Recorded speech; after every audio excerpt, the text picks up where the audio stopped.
Hari ini saya berada di tapak Sungai Keluang, Pantai Demong, membawa murid-murid saya untuk melihat sendiri bagaimana perkembangan spesies hutan paya bakau. Kita berada di sini supaya pelajar merasai sendiri dan melihat, menyentuh bagaimana pembentukan asal bermula dari proses pengkolonian sehinggalah sesaran dan akhirnya mencapai kepada komuniti klimaks dan pembentukan hutan hujan tropika. Murid-murid dikendaki merujuk kepada lampiran yang ada dalam fail pelajar masing-masing. Cuba tengok fail kamu. Lampiran pertama untuk video 1, di situ ada soalan dan cuba jawab. Jika perlu melukis apa-apa yang kamu nampak kat situ, sila lukis. Dan ingat ya, apa yang telah kamu jawab di tapak kajian ini, kamu akan bentangkan bila kita balik ke sekolah nanti.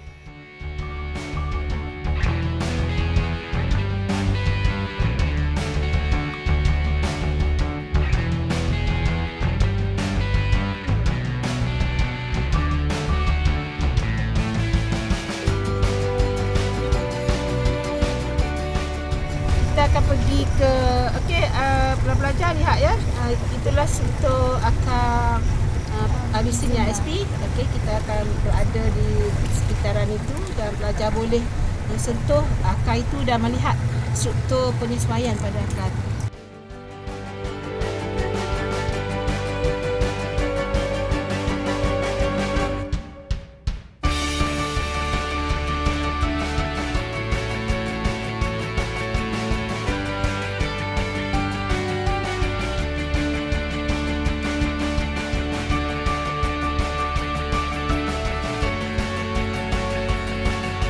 Penyesuaian spesies Abyssinia SP. Kenapa agak-agaknya di hujung sana spesies Abyssinia? Siapa boleh jawab? Dekat dengan muara sungai. Ya? Sungai. Dekat dengan muara sungai. Dekat dengan muara sungai. Muara sungai? Muara? Mana sana? Muara? Muara laut. Kan spesies Abyssinia merupakan spesies yang menghadap laut ya. Jadi tengok air laut masuk sampai ke hujung tu, itu spesies Abyssinia.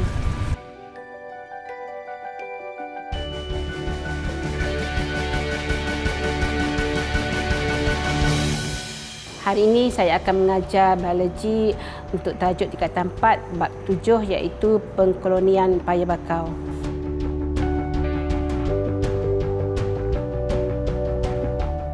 Berdasarkan pengalaman saya mengajar biologi, saya dapati murid-murid saya sangat sukar ya untuk memahami tajuk ini, walaupun tajuk ini berkaitan dengan persekitaran mereka ya, sebab saya sedar bukan semua pelajar saya terdedah kepada persekitaran pantai. Jadi saya telah mengambil daya usaha dengan memantau pantai-pantai di sekitar Besut untuk membawa pelajar saya. Baiklah murid-murid, kita sudah pun kembali ke Makmal untuk membuat pembentangan hasil daripada kajian lapangan kita. Kita telah pun bersama-sama pergi ke Sungai Semerak ya di Pantai Demong dan satu lagi Sungai Semerak ya di Pasir Putih, Kelantan. Baiklah, pelajar telah lihat bagaimana pembentukan ya sebuah hutan paya bakau bermula dengan proses pengkolonian daripada tanah lumpur tanpa apa-apa tumbuhan, kemudian disusuli dengan perintis, yang kedua penyesal pertama, yang ketiga penyesal ketiga, yang keempat komuniti klimaks dan berakhir dengan hutan hujan tropika ya. Baiklah, untuk menentukan ya, bagi pihak cikgu untuk menentukan kamu sama ada kamu faham atau tidak apa yang telah kamu lalui tadi, boleh tak huraikan dengan lebih jelas kawasan di mana hutan paya bakau ni terdapat ya? Bagaimana kamu nak huraikan di kawasan macam mana ada hutan paya bakau itu? Okey, siapa nak cuba? Okey, Daud, cuba Daud. Hutan paya bakau terdapat di kawasan air tawar yang bertemu dengan muara sungai. Yang terutamanya di muara sungai yang terlindung daripada pukulan ombak yang kuat. Lepas tu dia boleh didapati di sepanjang pantai semenanjung Malaysia. Okey, betul ya Daud. Cuba tengok paparan skrin ini ya. ini adalah muara Sungai Keluang. Di mana di depan ni adalah kawasan laut lepas. Di mana bila ada ombak, ombak akan menyusuri kawasan ini dan sampai ke bahagian pokok ini. Ini adalah kumpulan pertama ya, iaitu kumpulan perintis. Baiklah, kumpulan perintis ni daripada spesies Avicennia. Okey, bagus ya. Okey, bagaimana pula keadaan ya zon perintis ni ya? Apakah keadaan atau tempat di mana zon perintis ini berada? Kawasan mana? Baiklah, cuba Adam jawab. Zon perintis ialah zon yang paling dekat dengan laut. Ia juga terdedah kepada air pasang surut 2 kali sehari dan pukulan ombak. Spesies pokok bakau yang terdapat di zon perintis ini ialah Avicennia sp dan Soneratia sp. Tadi pelajar telah melihat ya bagaimana pertumbuhan spesies pertama ya pada zon paya bakau, iaitu spesies perintis, iaitu Avicennia sp dan juga Soneratia sp. Kedua-dua spesies itu merupakan spesies perintis.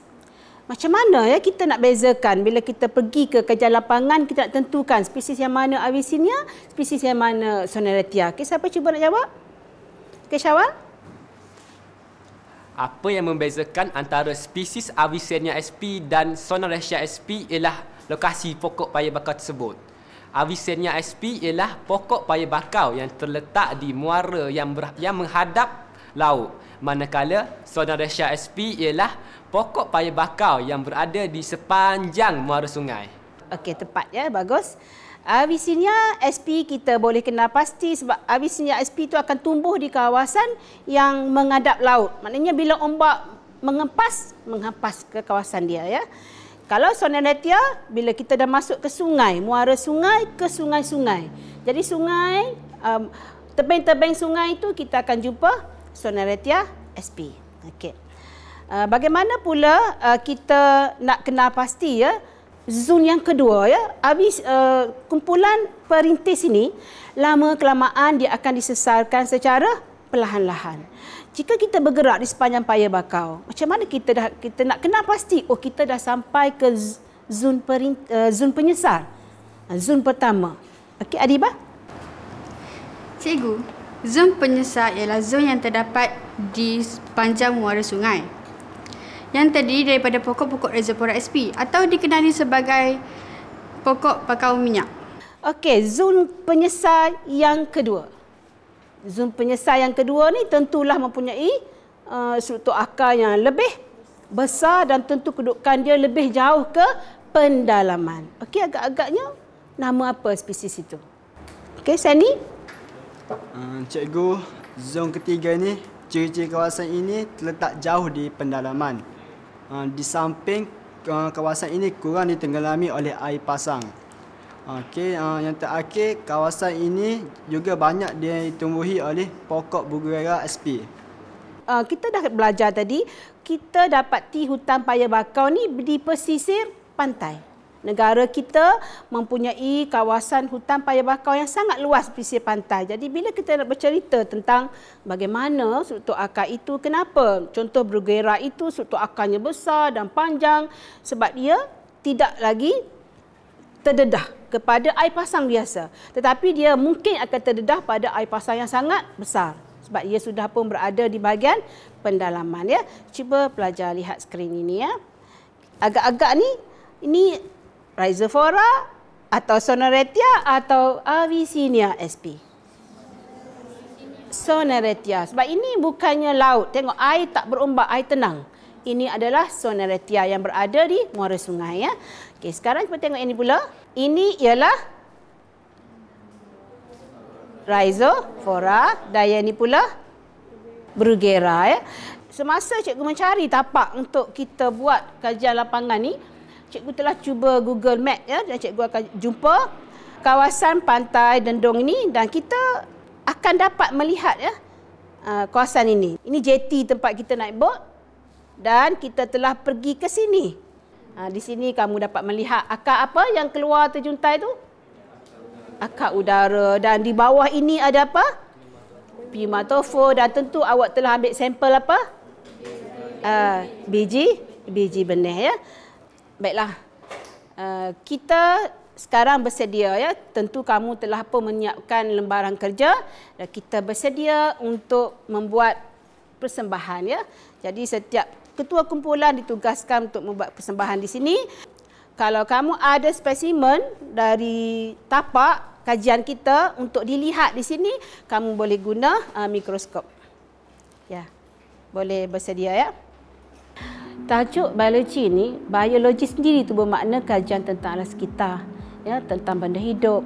Jadi bila alam sekitar, saya rasa sangatlah membosankan pelajar jika sentiasa berada di makmal. Kita mungkin boleh guna makmal fokus kepada eksperimen ya.